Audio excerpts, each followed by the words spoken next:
The 1994 Bhutan Glacial Lake Outburst floods.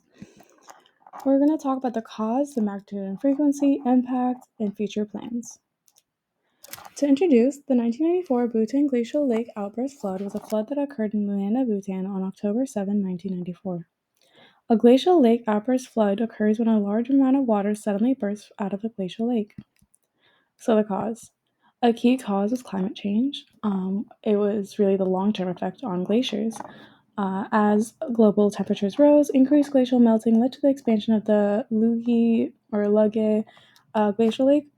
This gradually increased the depth of the lake, exerting growing hydrostatic pressure on its moraine dam, and eventually the pressure became too great for the dam to withstand, causing it to burst in a flood.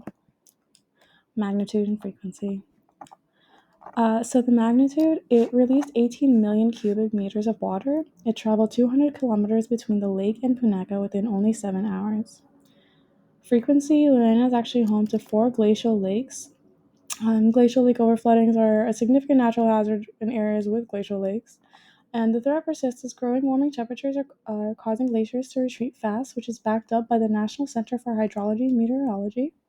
For example, one glacier called the Gangju La Glacier, located in Pho Chu Basin, has retreated at a rate of 11.4 meters per year from 2004 to 2019. Bhutanese glaciologists describe it as a tsunami in the sky. There are 567 glacial lakes in the country itself, and 18 have been considered as a dangerous risk that can cause a glacial lake outburst flood. As climate change progresses, the frequency and magnitude of these events are likely to increase. Impacts.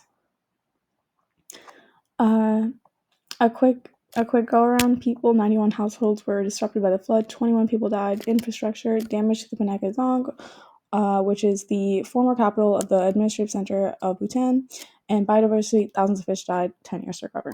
So, a major proportion of Bhutan's population is settled in the fertile valleys along the river systems. Eyewitnesses state that water full of debris and logs jammed and piled up at a cliff near the confluence of Pochu and Mochu, raising the water levels of the river to breach the small artificial bank. And after the bank was breached, the river flowed and caused damages to many of the houses, bridges, police complexes, plantation, forests, paddy fields, and pasture land along the riverbanks, watermills, and motor vehicles. And as I said, 21 people were killed. The thousands of fish died because they couldn't breathe in the muddy water, and so there were no fish in Pochu in the beginning of November. It would take 10 years for the fish population to get back to normal, and a villager accounted that the fear of a glacial lake overflooding is a strong fear, as that stanza of villagers, which is a village close to one of the lakes, only has 20 minutes to evacuate if it happens. This remains a threat as climate change-induced heat is going to continue. Future plans. The government of Bhutan developed a National Adaptation Program of Action coordinated by the National Environment Commission, which worked on adapting to climate change. They made the goal to manually lower the water level of the Thor Tumi Glacial Lake to safer levels. Early warning systems were also set up and improved. Additionally, they had similar projects to lower the Rapstring Lake water by 4 meters.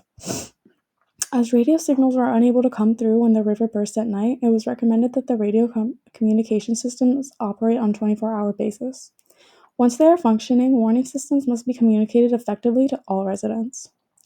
Additionally, they concluded to practice these rules. Glaciers and glacial lakes be monitored on a regular basis. Updated information of the development of dangerous lakes be provided to residents to increase awareness. Local communities should have regular practices to convey the warning to evacuate to a safe space. All right, and there are my sources. And thank you so much for listening.